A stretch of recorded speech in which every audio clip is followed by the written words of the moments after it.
মামা বাড়ি ভারী মজা, কিলচর নাই। মামা বাড়ি আজকে সকালটা কিন্তু আমার দারুণ কাটবে, এটা তো আমি জানি। আর কেন দারুণ কাটবে সেটা তোমরা আস্তে আস্তে এই ভিডিওটা দেখলেই বুঝতে পারবে।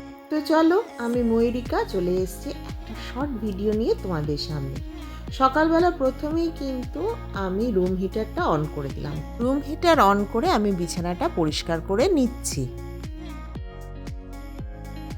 কারণ আজকে হতে চলেছে দারুণ একটা ইন্টারেস্টিং ভিডিও। তো সকাল সকাল বিছানা তোলা তো হয়ে গেল, আর এই যে টিফিন হিসেবে আজকে আছে কচুরি। কচুরি খেতে কিন্তু আমার দারুণ ভালো লাগে, কিন্তু আমাদের জন্য আছে কচুরি আর মায়ের জন্য আছে এই যে দুধ আর সোজা সাপটা রুটি আর তরকারি। মা কিন্তু কচুরি খাবে না, কারণ মাকে ডাক্তার বলেছে একদম সিম্পল ডায়েট চলবে অন্তত 1 মাস। তো মায়ের জন্য এই ডাবল টোন মিল্ক আর থাকবে রুটি তরকারি। তো সকাল সকাল মা চা খেয়ে নিয়েছে, তার আগে খেয়েছে কিছু ওষুধ, এরপর কিছু ওষুধ খাবে, মানে সারাটা দিন মায়ের ওষুধ চলতেই থাকে, কিছু করার নেই। ডাক্তারের কথা তো শুনে চলতেই হবে, আর যা মাঝখানে হয়েছিল তাতে ডাক্তারকে বাদ দিয়ে কিছু ভাবাই যায় না। আর এই ঠান্ডার সময় এই রকম গরম গরম দুধ খেতে কিন্তু দারুণ লাগে। তো মায়ের জন্য এই দুধটা আমি গুলে নিচ্ছি, আর মাকে কিন্তু অল্প করে চিনি না দিলে মা কিন্তু দারুণ লেগে যায়।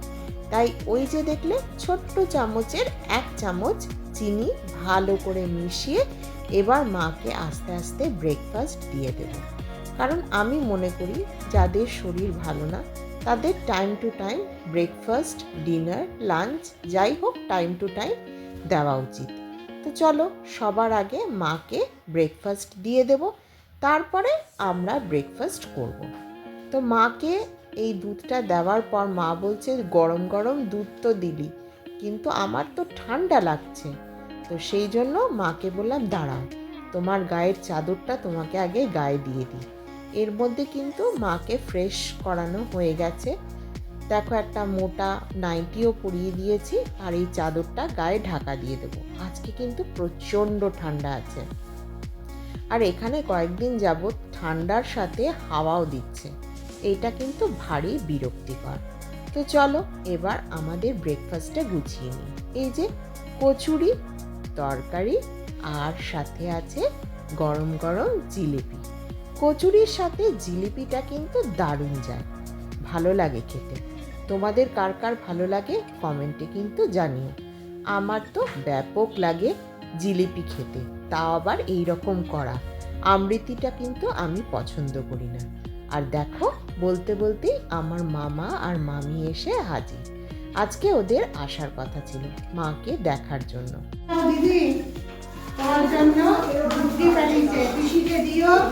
আমি তো যেতে পারছি না, পিসিকে দেখতে যেতে, মেয়ের পরীক্ষা। হ্যাঁ, আমাদের পিসি যেগুলো খেতে ভালোবাসে তুমি পছন্দ করে কিনে নিয়েছো, তাই বলেছি। হ্যাঁ না, তুমি বেকারি বিস্কুট ভালোবাসো, সব এগুলো সব বলছে পিসিকে আমার দেখতে যাওয়ার খুব ইচ্ছে ছিল, কিন্তু আমি তো মেয়ের পরীক্ষা যেতে পারছি না, কি করে যাবো, পিসির জন্য আমি এগুলো কিনে নিব। ঠিক আছে, যাচ্ছই যখন রাখলাম, তো আস্তে আস্তে চাষগুলো খাবো। মায়ের যখন প্রচণ্ড শরীর খারাপ হয়েছিল, আর তখন অত রাত্রে যে ডাক্তারের কাছে আসানসোলে নিয়ে যাওয়া হয়েছিল, তখন আমার এই মামা, মামি, বড় মামা সবাই কিন্তু গিয়েছিল। আর আজকে যখন মা একটুখানি সুস্থ হয়েছে, আমার মামা আর মামি কিন্তু মাকে দেখার জন্য আবার চলে এসছে। ওই যে কথায় বলে না, ভাই বোনের টান বড় নিবিড়। তো চলো, এখানে এবার আড্ডা শুরু হয়েছে। এই যে বাচ্চারাও কিন্তু আড্ডাতে যোগদান করেছে। শুধু যোগদানই নয়, দুষ্টুমিও চলছে। দেখতে দেখতে কিন্তু অনেকখানি বেলা হয়ে গেছে, এবার খেতে বসিয়ে দিলাম। খুবই সাধারণ রান্না হয়েছিল আজকে। হয়েছিল ডাল, ভাত, মাংস, তরকারি, চাটনি, দই, আর মিষ্টিটা দিতে আমরা ভুলে গেছি, ওইটা পরে দিয়ে দিয়েছি। খেতে খেতে হচ্ছিল গল্প, আর হাসি ঠাট্টা তো আছে। ভালো লাগছিল, কারণ কয়েকটা দিন আগে আমাদের বাড়িতে যা ঝড় গেছে, তারপরে হাসি ঠাট্টা একটু দরকার ছিল। তো চলো এবার আমরাও খেতে বসে গেলাম, আর গল্পে কিন্তু সবাই মজুত আছে। তো এবার ওদের যাওয়ার পালা, ওরা এবার বাড়ি যাচ্ছে। এবার আমিও আমার ছোট্ট ভিডিও শেষ করলাম। কেমন লাগলো অতি অবশ্যই জানিও। সারাটা দিন কেমন করে কাটালাম সেটা তোমাদের সাথে শেয়ার করলাম। ভিডিও ভালো লাগলে একটা লাইক করে দিও। এখনকার মতো টাটা।